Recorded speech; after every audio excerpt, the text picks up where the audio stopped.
Hello and welcome to Unbuilt Giants, a series that looks at the development and demise of some of history's most notable and sometimes bizarre skyscraper projects. The Tour Sans Fin, or Tower Without Ends, was one of the most ambitious unbuilt skyscraper projects of late 20th century Paris, a 1989 competition-winning proposal by Jean Nouvel, working with Jean-Marc Ibos and later with a wider design and engineering team for a vast office tower at La Défense. Conceived for the Triangle de la Folie site near the Grande Arche on the western edge of Paris, it was to be more than a tall building.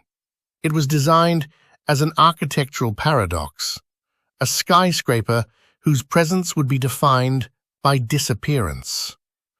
Rising to about 425 to 426 meters, it would have been the tallest tower in Europe at the time and among the most spectacular concrete high-rise structures ever proposed.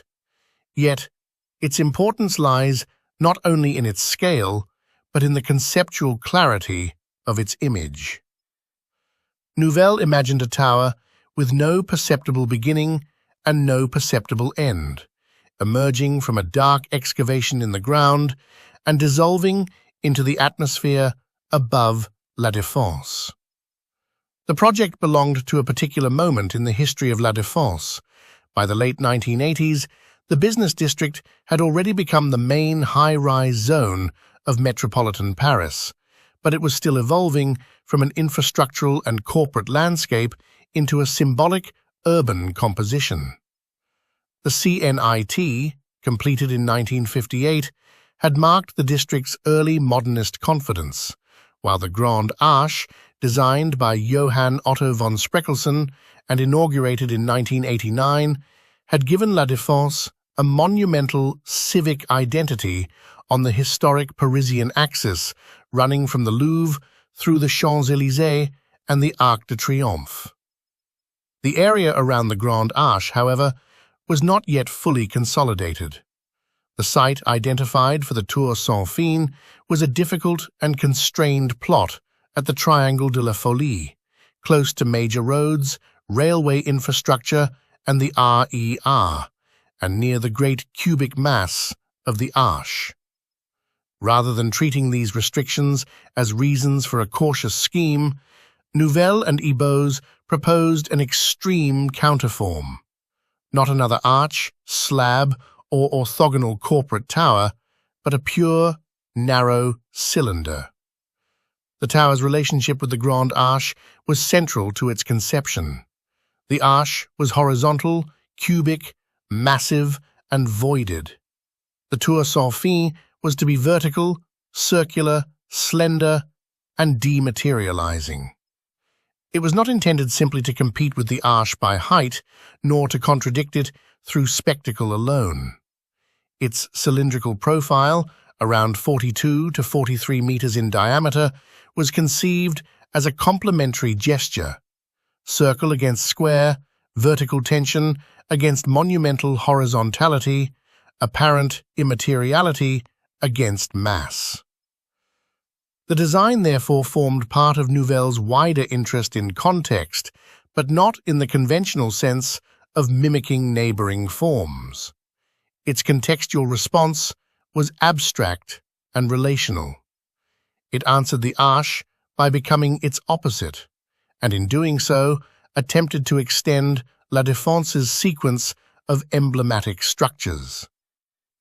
Nouvel's own description of the scheme gives the clearest insight into its intellectual background. He presented the tower as a metaphysical object concerned with limits, where a tower begins, where it ends, and how architecture might challenge the familiar emphasis on base and summit. In most skyscrapers, the bottom and top are the decisive moments. The entrance anchors the building to the city, while the crown completes the silhouette. Nouvel attempted to remove both of these certainties. The Tour Sans Fin was to disappear into the ground and disappear into the sky. The plural fins in the title, unusual in French, reinforced this double erasure. It was not merely a tower without end in the singular, but a tower without ends, without a stable lower termination and without a definitive upper termination. The design's most memorable feature was its graduated facade. The building was to begin in darkness and progressively lighten as it rose. At the bottom, the exterior would have used dark stone, including unpolished black granite and anthracite granite, giving the impression that the cylinder had come out of the earth. Higher up, the surface would shift through polished mica, polished aluminium, polished stainless steel, reflective glass, tinted glass, silk-screened glass, and finally, clear glass. This sequence of materials was not decorative in the ordinary sense. It was the architectural mechanism of the concept. The facade was meant to dissolve the tower visually, allowing it to pass from geological darkness into atmospheric transparency. From below, the building would appear to fade into the sky. From above, or from within the upper levels, it would seem to drop into a dark void. The base was therefore as important as the summit. The tower was to rise from an excavation, sometimes described as a crater or moat-like void. This would have obscured the point at which the cylinder met the ground, avoiding the conventional base of a corporate skyscraper. The lower portions were imagined almost as if the tower had emerged from the Earth's core, an image intensified by the use of black stone and by the idea that parts of the program and structure would extend below the surface. This sunken condition also intensified the project's drama at pedestrian level. Instead of presenting a lobby block, podium, or plaza front entrance as a normal high-rise might, the Tour Sans Fins would have staged its encounter with the ground as a disappearance. The summit was conceived with equal care. The uppermost portions were to become increasingly transparent, with glass replacing metal and stone, until the tower appeared to merge with cloud and light. The project was sometimes described as a building that would be lost in the clouds, but this was not simply a poetic afterthought. It was a technical and material strategy, dependent on the gradual transformation of the envelope and the extreme slenderness of the form. The lack of corners in the circular plan also helped the intended optical effect. Without sharp edges to catch shadow and define mass, the cylinder would have been difficult to read as a fixed object. Its form would shift according to light, weather, and viewpoint. In functional terms, the Tour Sans Fins was primarily an office building, though the program associated with Jean Nouvel's archive also included parking, a conference center, a bar, and facilities. The official habitable area recorded by Atelier's Jean Nouvel is 91,000 square meters, while other tall building and architectural databases give larger gross or total area figures, including approximately 132,200 square meters and 142,000 square meters. The tower was generally described as having around 100 floors, although some accounts give 103. The most consistent height figure is 425.6 meters, or about 1,396 feet, with French sources often rounding this to 426 meters and other summaries to 425 meters. Structurally, the project was developed as an all-concrete tower, with Ove Arup and partners involved in structure and foundations. The official Atelier's Jean Nouvel project record also names OTH and Trouvin Ingénierie for building services, Casso Godin for security, and David Langdon and Everest for economics. The Council on Tall Buildings and Urban Habitat's successor database records Arup Associates as structural engineer and the Centre Scientifique et Technique du Bâtiment as a wind consultant. The engineering challenge was substantial. A very tall, very slender concrete cylinder of around 426 meters would have faced demanding wind, vibration, and foundation issues, particularly on a complex site beside major transport infrastructure. The project's technical ambition was therefore not limited to height.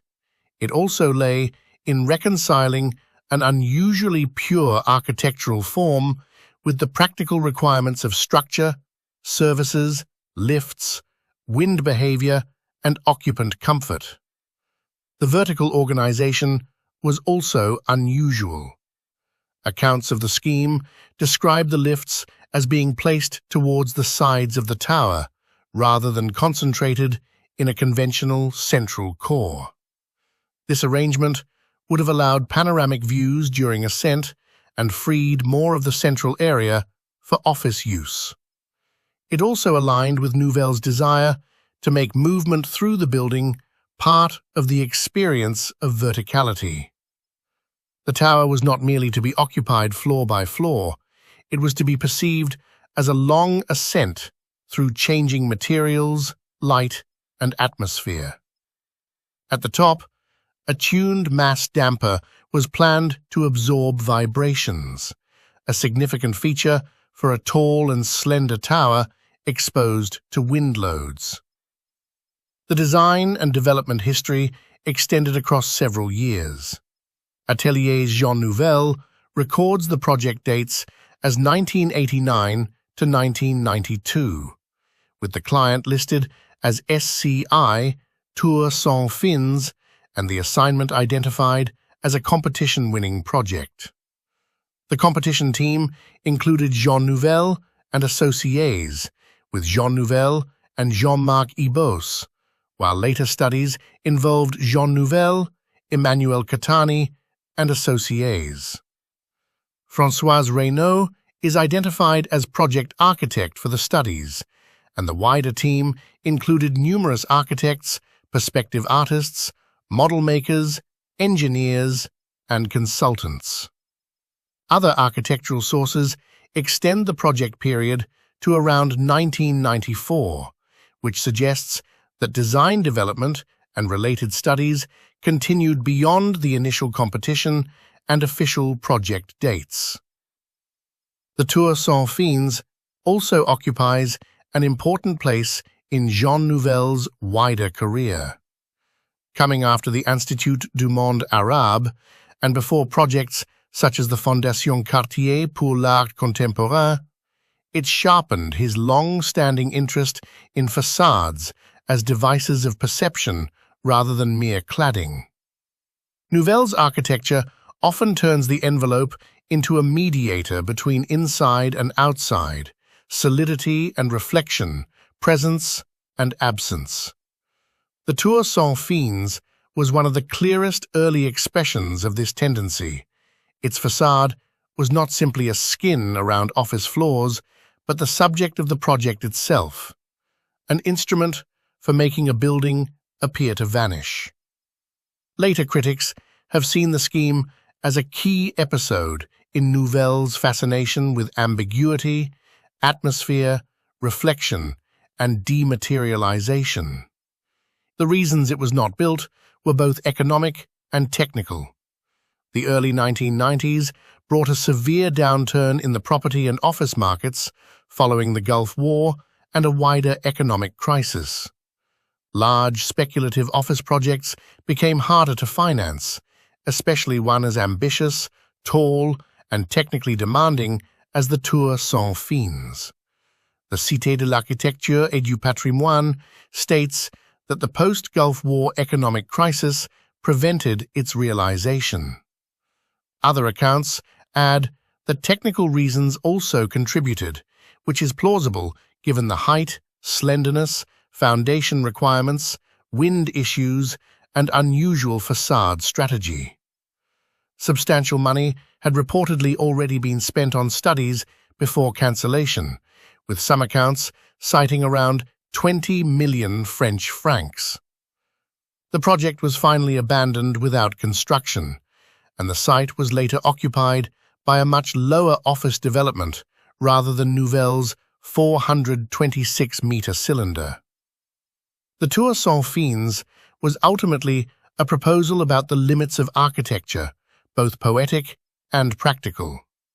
Poetically, it imagined a tower freed from the normal obligations of base, shaft, and crown, a building that would emerge from darkness and vanish into light.